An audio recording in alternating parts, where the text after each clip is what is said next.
નમસ્તે મિત્રો, સ્વાગત છે આપનું આજના તાજા સમાચારોમાં। તો મિત્રો, આજના સમાચાર વિશે વાત કરવાની છે તેમના પહેલા આપણે જણાવી દઈએ કે વિડીયોને અંત સુધી જોજો, જેથી કરીને આજના દરેક સમાચાર કામના જે છે તે તમને મળી જાય। અને મિત્રો, ગુજરાતના રોજના સમાચાર દરરોજ મેળવવા માંગતા હોય તો આ ચેનલને પણ સબસ્ક્રાઇબ કરી દેજો।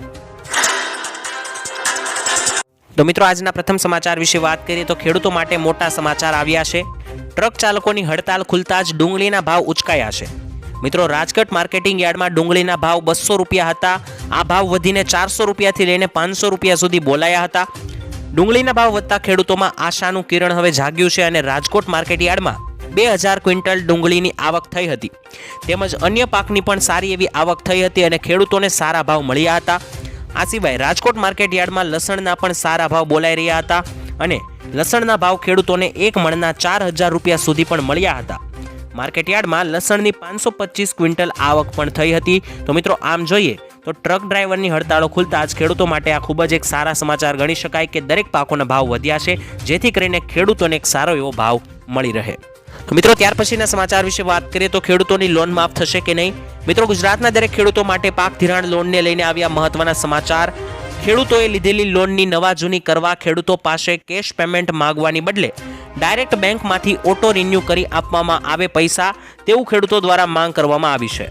ખેડૂતોની બેંકના લોનના પૈસા ભરવા માટે બહારથી વ્યાજવા પૈસા લાવીને વ્યાજના પૈસા ભરવા પડે છે, જેથી ખેડૂતોને ઓટો રિન્યુ જેવી સુવિધા આપવામાં આવે અને ખેડૂતોની રાહત આપવામાં આવે આની અંદર, અને દેવા માફીને લઈને પણ સમાચારો આપવામાં આવે તેવી મિત્રો ખેડૂતો માંગ ઉઠાવી રહ્યા છે। પણ ખેડૂતોના દેવા માફ અને પાક ધિરાણમાં રાહત આપવામાં આવતી નથી। હવે મિત્રો, 2024ની વિધાનસભા લોકસભાની ચૂંટણી નજીક આવી રહી છે અને 2024ની લોકસભાની ચૂંટણી પહેલા ખેડૂતોના દેવા માફ કરવામાં આવે છે કે નહીં તે મોટો પ્રશ્ન રહેશે, કારણ કે જો ખેડૂતોને આ દેવા માફી અને લોન માફીની અંદર રાહત આપવામાં આવશે તો તેની સીધી અસર ચૂંટણી પર પડશે। કારણ કે મિત્રો, જો ખેડૂતોનો પક્ષ નહીં લેવામાં આવે તો મિત્રો ખેડૂતો જે છે તે મિત્રો ચૂંટણીમાં એક મોટું સાબિત રોલ કરી શકે છે। મિત્રો, ત્યાર પછીના સમાચાર વિશે વાત કરીએ તો પેટ્રોલના ભાવને લઈને જાહેરાત કરવામાં આવી છે। મિત્રો, ક્રૂડ ઓઇલના ભાવમાં ઘટાડાને કારણે પેટ્રોલની છૂટક કિંમતમાં 10 રૂપિયા પ્રતિ લીટર અને ડીઝલની કિંમતમાં 6 રૂપિયા પ્રતિ લીટર સુધીનો ઘટાડો થઈ શકે છે। હવે મિત્રો, પેટ્રોલિયમ મંત્રી હરદીપસિંહ પુરીએ પેટ્રોલ અને ડીઝલના ભાવમાં ઘટાડાના સમાચારને અફવા ગણાવી છે।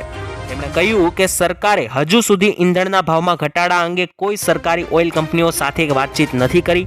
એટલે કે મિત્રો, વાત કરીએ કે અત્યારે જે પણ કોઈ સમાચાર આવી રહ્યા છે કે પેટ્રોલમાં ભાવ ઘટાડો થશે, ડીઝલમાં ભાવ ઘટાડો થશે, તેને લઈને હરદીપસિંહ પુરીએ મોટું નિવેદન આપ્યું છે કે પેટ્રોલ અને ડીઝલના ભાવમાં ઘટાડાના સમાચારને તમારે એક અફવા ગણવામાં આવે, કારણ કે આ અંગે સરકારે કોઈ પણ ઓઇલ કંપનીઓ સાથે સીધી વાતચીત નથી કરી।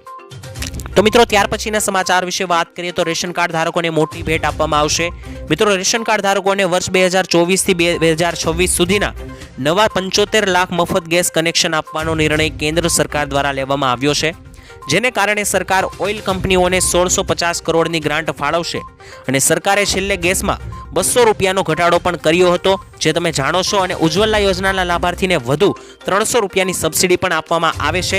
તો મિત્રો, આ અંગે મિત્રો આવી રીતના સરકાર જે છે તે ગેસ ધારકોને સારી એવી ભેટ આપવા જઈ રહી છે, જેથી કરીને દરેક લોકોને સસ્તામાં ગેસ મળી રહે।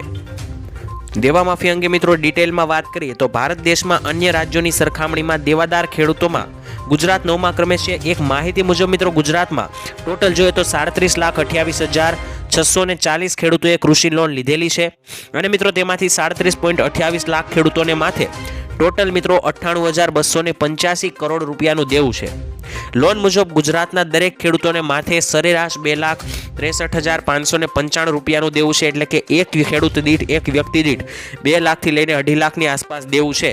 જ્યારે મિત્રો તેલંગાણાની સરકારે લાખ રૂપિયા સુધીની કૃષિ લોન 15મી ઓગસ્ટના રોજ માફ કરી છે, જેના કારણે અને ગુજરાતમાં પણ લોકસભાની ચૂંટણી આવવાને કારણે ફરી એકવાર દેવા માફીનો મુદ્દો ચર્ચામાં આવ્યો છે, કારણ કે તેલંગાણા જેવા અન્ય રાજ્યોમાં પણ મિત્રો ઘણા એવા રાજ્યો છે જ્યાં ખેડૂતોની લોન માફ અને દેવું માફ કરવામાં આવ્યું છે, પરંતુ ગુજરાતમાં મિત્રો હાલ એવા કોઈ પણ પ્રકારના સમાચાર નથી આવી રહ્યા। તો ગુજરાતના ખેડૂતોનું પણ દેવું માફ કરવું જોઈએ કે નહીં, મને કોમેન્ટમાં લખીને જણાવી દેજો।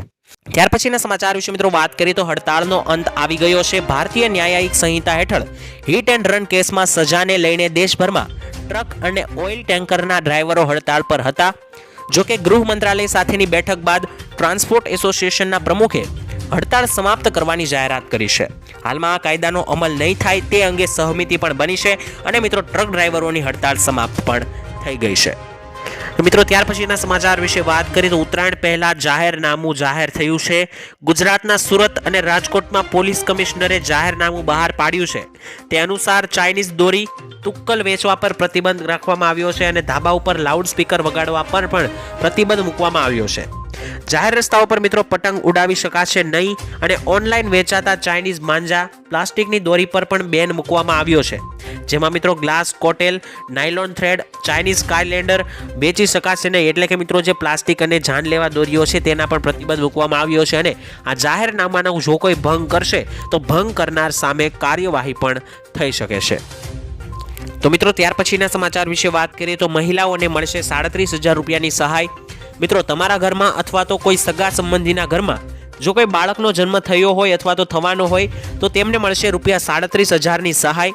મિત્રો શ્રમયોગી પ્રસૂતિ યોજના અંતર્ગત બાળકને જન્મ આપતી સમયે મહિલાઓને મળે છે 37,500 રૂપિયાની સહાય અને આ યોજનાનો લાભ લેવા માટે તમારે એક ઓનલાઈન ફોર્મ ભરી સબમિટ કરવાનું હોય, જેમાં મિત્રો તમારે મમતા કાર્ડ, ડોક્ટરનું પ્રમાણપત્ર, રાશન કાર્ડ, પાસબુક, મહિલાઓનું આધાર કાર્ડ તેમજ સોગંદનામું આ તમામ ડોક્યુમેન્ટની જરૂર પડશે.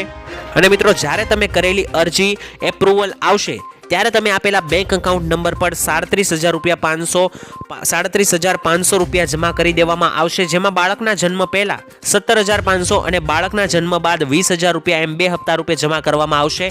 આમ મિત્રો આ યોજના હેઠળ ટોટલ 37,500 રૂપિયાની સહાય મહિલાઓને આપવામાં આવે છે. ત્યારબાદના સમાચાર વિશે મિત્રો વાત કરીએ તો પોતાનું ઘર બનાવવા માટે સરકાર મોટી સહાય આપી રહી છે. મિત્રો ઘર બનાવવા માટે ગુજરાત સરકાર આપશે તમને 1,32,000 અથવા તો 1,20,000 રૂપિયાની સહાય. આ બંને યોજનામાંથી મિત્રો તમને કઈ યોજના લાગુ પડશે તેના વિશે વાત કરીએ તો યોજનાનો કઈ પણ મિત્રો વાત કરીએ તો સૌપ્રથમ તો મિત્રો આ યોજનાનો એક પંડિત દીનદયાળ ઉપાધ્યાય આવાસ યોજના નામ છે અને મિત્રો જેમાં તમને 1,20,000 રૂપિયાની સહાય આપવામાં આવે છે. જેમાં મિત્રો તમને પહેલો હપ્તો 60,000 રૂપિયાનો, બીજો હપ્તો 40,000 રૂપિયાનો અને ત્રીજો હપ્તો 20,000 રૂપિયાનો આપવામાં આવે છે, જેમાં તમારે ઓનલાઈન અથવા તો ઓફલાઈન ફોર્મ ભરી સબમિટ કરવાનું રહેશે. 1 થી 2 મહિનામાં તમે કરેલી અરજી પાસ થશે તેમ મિત્રો એ એકાઉન્ટ ઉપર જે તમે એકાઉન્ટ નંબર ફોર્મમાં ભર્યો હશે તે એકાઉન્ટમાં મિત્રો હપ્તા મળવાનું શરૂ થઈ જશે. અને જે પણ મિત્રો આ મકાન બનાવવાની અંદર આ યોજનાનો લાભ લેવા માંગતા હોય તો મિત્રો 1,20,000 રૂપિયાના 3 હપ્તા પેટે આ રકમ જે છે તે તમારા એકાઉન્ટમાં આવી જશે, તો તમે ફોર્મ ભરી શકો છો. એ તો ગુજરાતીઓ સાવધાન થઈ જાઓ. મિત્રો હવામાન નિષ્ણાત અંબાલાલ પટેલે એક મોટી આગાહી કરી છે કે 10 થી લઈને 11 જાન્યુઆરીમાં ઠંડી વધશે. ઉત્તરાયણ પર ઠંડા પવનો વાઈ શકે છે અને 5 જાન્યુઆરી સુધીમાં વેસ્ટર્ન ડિસ્ટર્બન્સને કારણે રાજ્યમાં માવઠું પડી શકે છે. પૂર્વ, દક્ષિણ અને સૌરાષ્ટ્રમાં વરસાદ પડવાની પૂરેપૂરી સંભાવના રહેલી છે અને ઉત્તરાયણમાં પણ વાદળછાયું વાતાવરણ જોવા મળશે. સામાન્ય મિત્રો ડિસેમ્બર કરતાં ડિસેમ્બર 2023માં ઓછી ઠંડી પડી છે. તો મિત્રો હવે આગળ જાન્યુઆરીમાં ઠંડીનો માહોલ કેવો રહેશે તે અંગે મિત્રો અંબાલાલે જણાવ્યું કે ઉત્તરાયણ આસપાસ 10 થી 11 જાન્યુઆરીથી મિત્રો ઠંડીની અંદર વધારો થવા લાગશે અને ઉત્તરાયણ પર મિત્રો ઠંડા પવનો પણ વાઈ શકે છે. સાથે સાથે 5 થી 6 તારીખ આસપાસ મિત્રો એક વેસ્ટર્ન ડિસ્ટર્બન્સને કારણે કમોસમી માવઠાઓ પણ પડી શકે છે. મિત્રો ત્યાર પછીના સમાચાર વિશે વાત કરીએ તો રેશન કાર્ડ ધારકો માટે મોટા સમાચાર આવી રહ્યા છે. ગુજરાતમાં જાન્યુઆરી મહિનાથી રેશન કાર્ડ ધારકોને જાડુ અનાજ મફતમાં વિતરણ કરવામાં આવશે તેમજ ચોખાના જથ્થામાં કાપ મૂકવામાં આવશે. મિત્રો મિલેટ વર્ષની ઉજવણીના ભાગરૂપે આ વિતરણ કરવામાં આવશે અને ગુજરાતમાં આવતા મહિનેથી જાહેર વિતરણ વ્યવસ્થા હેઠળ મિલેટ વર્ષને ધ્યાનમાં લઈને બાજરી, મકાઈ, જુવાર અને રાગી જેવું જાડુ ધાન્ય મફતમાં રાશન કાર્ડ અંતર્ગત આપવામાં આવશે અને આ વિતરણ મોટા ભાગે 2024ની લોકસભાની ચૂંટણી સુધી ચાલશે તેવું કહેવામાં આવ્યું છે. તો મિત્રો મિલેટ વર્ષના ભાગરૂપે આ વર્ષે ખેડૂતોને અને રાશન કાર્ડ ધારકોને મિત્રો મોટી ભેટ મળી છે, જેમાં મિત્રો જાડુ અનાજ જે છે તે મફતમાં આપવામાં આવશે. તો મિત્રો ત્યાર પછીના સમાચાર વિશે વાત કરીએ તો મોદીનો મોટો માસ્ટર પ્લાન ચૂંટણી માટે તૈયાર થયો છે. મિત્રો 2024ની લોકસભા ચૂંટણી હવે નજીક છે ત્યારે બીજેપીએ મહત્વની બેઠક યોજી છે. બેઠકમાં મિત્રો જેપી નડ્ડા અને અમિત શાહ સહિતના તમામ મોટા હોદ્દેદારો ઉપસ્થિત હતા. લોકસભા ચૂંટણી માટે બીજેપીએ એક કમિટીનું ગઠન કર્યું છે અને આ કમિટી બીજેપીથી નારાજ નેતાઓ પર ખાસ નજર રાખશે. આ સાથે જ બીજેપીએ આગામી ચૂંટણી માટે નવું સૂત્ર પણ આપ્યું છે, જે સૂત્ર છે તીસરી બાર મોદી સરકાર અબ કી બાર 400 પાર. તો મિત્રો તમને શું લાગી રહ્યું છે, શું ત્રીજી વખત પણ લગાતાર ચૂંટણીમાં મોદી સરકાર પોતાનું પ્રશાસન જમાવવામાં સક્ષમ રહેશે કે નહીં, અથવા તો તમને શું લાગે છે કોની સરકાર બનવા જઈ રહી છે તે પણ મિત્રો મને કોમેન્ટમાં લખીને જરૂર જણાવી આપજો. મિત્રો ત્યાર પછીના સમાચાર વિશે વાત કરીએ તો ગુજરાતના ખેડૂતોને મોટો ફાયદો થવા જઈ રહ્યો છે. દેશના ખેડૂતો આર્થિક રીતે સદ્ધર અને ખેતીમાં વિકાસ કરી આગળ વધી શકે તે માટે સરકાર દ્વારા ઘણી યોજનાઓ ચલાવવામાં આવે છે, જેમાં ખાસ આવી જ એક યોજના એટલે કિસાન ક્રેડિટ કાર્ડ યોજના. આ યોજના દ્વારા ખેડૂતોને લોન આપવામાં આવે છે, જેમાં ખેતીની જમીન પર માત્ર 7% જેવા નજીવા વ્યાજ દરે લોન આપવામાં આવે છે અને આ યોજના હેઠળ ખેડૂતોને ટૂંક ગાળા માટે લોન આપવામાં આવે છે, જેથી મિત્રો તેઓ ખેતી માટે જરૂરી સાધનો અને વસ્તુઓ ખરીદી શકે અને અન્ય ખર્ચાઓને પણ પહોંચી શકે. આનો એક ફાયદો એ છે કે ખેડૂતોને આ યોજના હેઠળ મળતી લોન બહુ વ્યાજ ચૂકવવું નથી પડતું, કારણ કે નજીવા જેવું વ્યાજ છે, જેથી કરીને ખેડૂતોને આ લોન લેવી પણ એક સારી વસ્તુ પડે છે. જેથી કરીને આ લોનનો ઉપયોગ જે છે તે મિત્રો ખેડૂતો જરૂરિયાતના જે સાધનો હોય છે, જે વસ્તુઓ ખેતરમાં કામની હોય છે તે ખરીદવા માટે કરતો હોય છે. તો આ યોજના પણ ખેડૂતો માટે ખૂબ જ ઉપયોગી છે. મિત્રો ત્યાર પછીના સમાચાર વિશે વાત કરીએ તો નવા વર્ષે ખેડૂતોને ફાયદો થશે. મિત્રો ખાસ વાત કરીએ તો નવું વર્ષ દેશના ખેડૂતો માટે ઘણી બધી ભેટો લઈને આવ્યું છે. ખાસ મિત્રો મોદી સરકારે કૃષિ ક્ષેત્રને મજબૂત કરવા અને ખેડૂતોની આવક વધારવા માટે 2024માં પોતાની તિજોરી ખોલવાની સંપૂર્ણ યોજના બનાવી છે. આ અંતર્ગત મિત્રો ખેડૂતોને 6,000 રૂપિયાના બદલે વાર્ષિક 9,000 રૂપિયા આપવામાં આવશે. તદુપરાંત મિત્રો પાક વીમાનો વ્યાપ પણ વધારવામાં આવશે. ખાસ મિત્રો સરકાર આગામી બજેટમાં આ માટે જંગી ફાળવણી કરવા જઈ રહી છે અને આ મામલાને મિત્રો વાત કરીએ તો બે વરિષ્ઠ અધિકારીઓએ કહ્યું પણ છે કે સરકાર 2024-25ના બજેટમાં કૃષિ ક્ષેત્ર માટે લગભગ 2 લાખ કરોડ રૂપિયા ફાળવી શકે છે અને મિત્રો આ વર્તમાન નાણાકીય વર્ષમાં જાહેર કરાયેલા 144 લાખ કરોડ કરતાં પણ લગભગ 39% વધુ રહેશે. તો આટલા બધા પૈસા જે છે મિત્રો ખેડૂતોના હિત માટે ફાળવવામાં આવશે અને ખેડૂત કલ્યાણ કામો માટે આટલા રૂપિયા ફાળવવામાં આવશે. ખાસ મિત્રો વાત કરીએ તો ખેડૂતોની આવક વધારવામાં પણ મિત્રો મદદરૂપ થશે આ નાણાં અને ખેડૂતોને જે પાક વીમાનો વિસ્તાર મળતો હતો તે વિસ્તાર પણ વધારવામાં આવશે. તો મિત્રો ખાસ વાત કરીએ તો આ વર્ષ લગભગ ખેડૂતો માટે સારું જઈ શકે છે, કારણ કે ચૂંટણી પણ નજીક છે અને બજેટ પણ મિત્રો હવે નજીક છે. મિત્રો તો ત્યાર પછીના સમાચાર વિશે વાત કરીએ તો રામલલાની મૂર્તિનું સિલેક્શન થઈ ચૂક્યું છે. મિત્રો આપ સૌ જાણતા હશો અત્યારે અયોધ્યામાં ભવ્ય રામ મંદિર બનીને તૈયાર થઈ ચૂક્યું છે અને અયોધ્યાના રામ મંદિર માટે મૂર્તિની પસંદગી થઈ છે. કેન્દ્રીય મંત્રી પ્રહલાદ જોશીએ ટ્વીટ કરીને આપી છે માહિતી. જ્યાં રામ છે ત્યાં હનુમાન છે અને પ્રાણ પ્રતિષ્ઠા માટે મૂર્તિની પસંદગી પણ થઈ ગઈ છે. દેશના સુપ્રસિદ્ધ મૂર્તિકાર અરુણ યોગીરાજે બનાવેલી આ રામ મૂર્તિ અયોધ્યાના મંદિરમાં સ્થાપિત થશે અને 3 મૂર્તિમાંથી એક મૂર્તિની પસંદ કરવાની હતી, જેમાંથી મિત્રો મૂર્તિની પસંદગી થઈ ગઈ છે અને તમે બાજુમાં ફોટો જોઈ શકો છો. આ બાજુમાં ફોટો દેખાય તે જ ભવ્ય રામની આખા રામ દરબારની મૂર્તિ છે અને તે જ મિત્રો અયોધ્યામાં બનેલા ભવ્ય રામ મંદિરની અંદર વિરાજમાન 22 જાન્યુઆરીએ થશે. ત્યાર પછીના સમાચાર વિશે મિત્રો વાત કરીએ તો ખેડૂતોને હવે 24 કલાક દિવસ રાત વીજળી આપવામાં આવશે. મિત્રો ગુજરાતના ખેડૂતોને રાતના સમયને બદલે દિવસે વીજળી આપવાની સતત માંગણીઓ ઉઠી રહી છે અને આ સંદર્ભે ઉર્જા મંત્રી કનુભાઈ દેસાઈએ કહ્યું કે રાજ્યના ખેડૂતોને ડિસેમ્બર 2024 સુધીમાં એટલે કે આજથી લગભગ 1 વર્ષ બાદ સુધીમાં દિવસે વીજળી આપવાનું પ્લાનિંગ થઈ રહ્યું છે.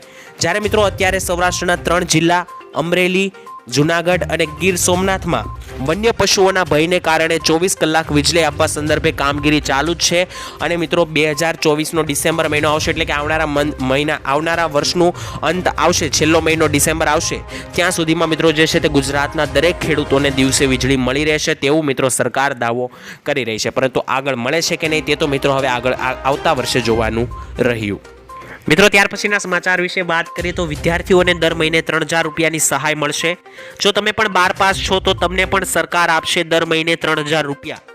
રોજગાર સંગમ યોજના અંતર્ગત દરેક વિદ્યાર્થીઓ એટલે કે સ્ત્રી અને પુરુષ બંનેને દર મહિને 3,000 રૂપિયાની સહાય આપવામાં આવે છે. જ્યારે આ યોજનાનો લાભ લેવા માટે તમારી વાર્ષિક આવક 4 લાખ રૂપિયાથી ઓછી હોવી જોઈએ, તમારા ઘરમાં કોઈ સરકારી નોકરી ન કરતું હોવું જોઈએ અને તમે 12 પાસ હોવા જોઈએ. જ્યારે આ યોજનાનો લાભ લેવા માટે તમારે એક ઓનલાઈન ફોર્મ ભરવાનું રહેશે. જે ફોર્મ ભરતી વખતે તમારે આધાર કાર્ડ, 12મા ધોરણની માર્કશીટ, તમારું લિવિંગ સર્ટિફિકેટ, તમારો જાતિનો દાખલો, આ બધા જ ડોક્યુમેન્ટ ભેગા કરી અરજી સબમિટ કરવાની રહેશે અને અરજી પાસ થતાં જ તમને આ યોજનાની સહાય મળવા લાગશે. મિત્રો ત્યાર પછીના સમાચાર વિશે વાત કરીએ તો 1લી તારીખથી આ મોટા ફેરફારો થવા જઈ રહ્યા છે. મિત્રો આવતીકાલથી નવું વર્ષ શરૂ થવાનું છે. આવી સ્થિતિમાં જ્યારે નવું વર્ષ લોકોના જીવનમાં ખુશીઓ લઈને આવી રહ્યું છે ત્યારે વર્ષની શરૂઆતમાં જ કેટલીક બાબતોમાં મોટા ફેરફારો થવાના છે, જેની સીધી અસર સામાન્ય માણસના ખિસ્સા પર પડશે. આવતા વર્ષે ઘણા મોટા ફેરફારો થશે. જ્યારે લોકસભાની ચૂંટણી પણ 2024માં જ યોજાવાની છે. આ સિવાય સિમ કાર્ડ અને જીએસટીને લઈને પણ એક મોટું અપડેટ સામે આવ્યું છે. એકંદરે મિત્રો જોઈએ તો આ 1 જાન્યુઆરીએ મોટો ફેરફાર થયો છે તે મિત્રો ભાવોની અંદર થયો છે. ખાસ કરીને દર 1 તારીખે ભાવ વધારા ઘટાડા થતા હોય છે. તેમાં મુખ્યત્વે ગેસ સિલિન્ડરના ભાવમાં મિત્રોને જણાવી દીધું 1 થી 1.5 રૂપિયાનો ઘટાડો થયો છે. ત્યારબાદ પેટ્રોલ અને ડીઝલની વાત કરીએ તો મિત્રો આવનારી લોકસભાની ચૂંટણી હવે ખૂબ જ નજીક છે. આ વર્ષની અંદર જ ચૂંટણી હોવાથી પેટ્રોલ અને ડીઝલના ભાવમાં આવનારા સમયમાં બની શકે કે ઘટાડો થાય. આજ સુધીની તારીખમાં તો મિત્રો હજુ કોઈ પણ પ્રકારનો એવો ખાસ એવો ઘટાડો કરવામાં નથી આવ્યો, પરંતુ ચૂંટણીને ધ્યાનમાં રાખીએ તો આવનારા સમયમાં વસ્તુમાં ભાવ ઘટાડો થઈ શકે છે.